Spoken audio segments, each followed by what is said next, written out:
A primeira coisa é a relação dos músculos superiores, dos músculos descendentes, dentro do processo de fixação e alteração da mordida, tá? Então, presta muita atenção. Um dos músculos mais importantes que você precisa analisar e sua relação biomecânica é o músculo temporal. O músculo temporal, ele faz, tá? Ele realiza o processo de mastigação associando com o fechamento da boca.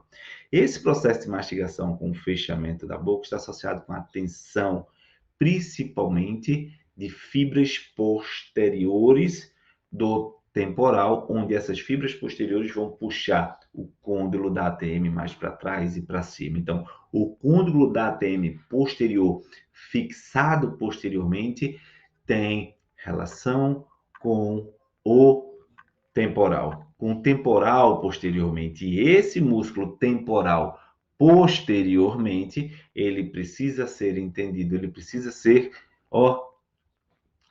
linkado dentro da sua perspectiva, ele precisa ser linkado para essa fixação.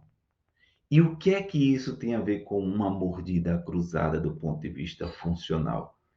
Tem a ver que você, com essa tensão, com essa fixação do temporal, associando com fibras que passam pela sutura, né, temporoparietal, você tem de forma clara uma fixação associada com o movimento desse temporal.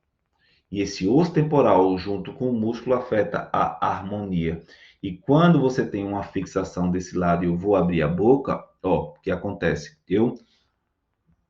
Você tensionado para cá, porque não existe uma amplitude, existe um ponto fixo segurando esse lado, esse eixo. Esse eixo ele é mantido para cima aqui. Esse eixo é fixado deste lado. E dessa forma, você precisa manter esse ponto. Você precisa manter essa estabilidade, esse equilíbrio. E aí sim, conduzir toda a perspectiva funcional diante disso. Opa, é esse lado que está abrindo demais ou esse lado que está fixo? Então, a primeira forma para você analisar o seu paciente é em relação ao músculo temporal, o quanto ele está fixando posteriormente o côndilo da ATM, o quanto ele está tracionando isso para trás, tá? O quanto isso está afetando, de fato,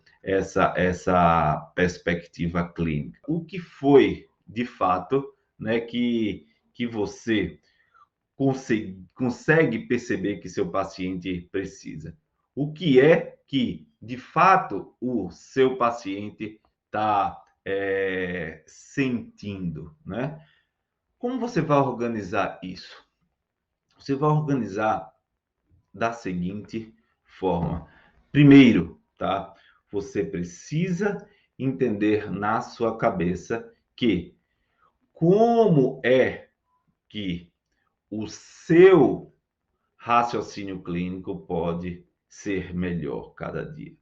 O quanto que você pode associar o seu trabalho, né, o seu trabalho profissional, o quanto você pode associar o seu dia a dia com um propósito maior, um propósito de cuidar das pessoas, um propósito de fazer o bem, para fazer o bem aos seus pacientes.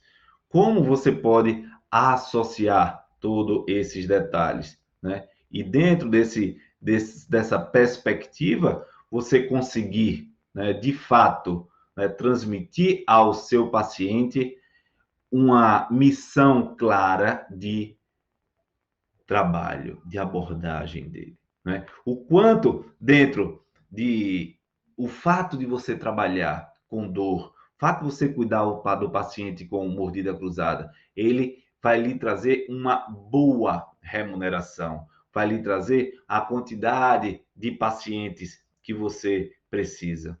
É exatamente isso, sobre isso que a gente precisa entender, que nós temos uma atividade, nós somos profissionais, nós temos essa forma de abordar o nosso paciente, mas isso tem que estar atrás de um propósito. Isso tem que estar atrás de um dom que Deus coloca na vida da gente de cuidar pessoas. E quando você coloca o propósito à frente do cuidar dos nossos pacientes, você de fato consegue otimizar os resultados, ser reconhecido e ainda ser bem remunerado.